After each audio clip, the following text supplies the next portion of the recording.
Pernah nggak sih kalian dengar larangan yang tidak pernah ditulis, tidak pernah diumumkan, tapi semua orang tahu, larangan yang kalau dilanggar, nggak langsung mati. Tapi hidupnya nggak pernah banner-banner sama lagi. Cerita ini bukan dongeng.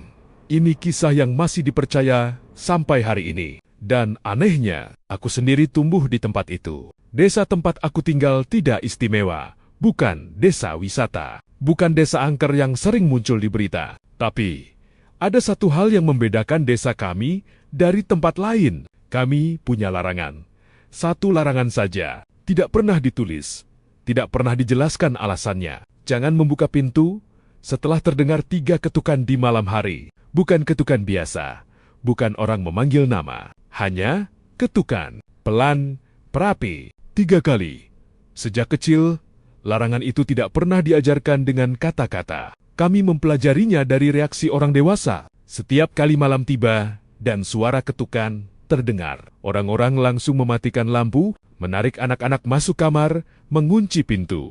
Tidak ada yang bertanya, tidak ada yang berani bercanda. Seolah kalau larangan itu disebut terlalu jelas, sesuatu akan ikut mendengar. Sampai suatu hari, seorang pendatang datang ke desa kami. Namanya Arman, ia menyewa rumah kosong di ujung desa. Arman sering tertawa saat mendengar larangan itu. Katanya, kalau nggak ada penjelasan, berarti cuma mitos. Malam ketiga, ia tinggal di sana. Suara ketukan itu terdengar. Tidak ada yang melihatnya membuka pintu. Tapi semua orang mendengar satu teriakan pendek, seperti suara orang yang baru sadar bahwa ia seharusnya tidak berada di situ. Arman tidak menghilang. Keesokan paginya, ia masih ada. Tapi, sejak malam itu, ia berubah.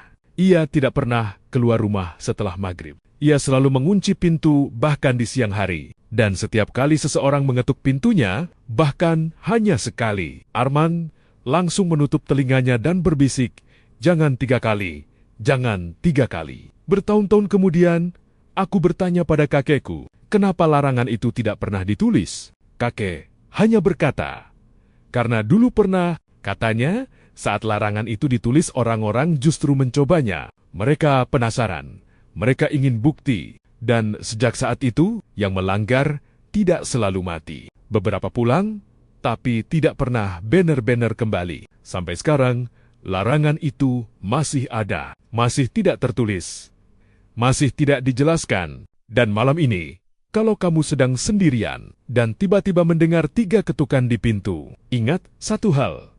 Ingat satu hal, tidak semua yang mengetuk datang sebagai manusia.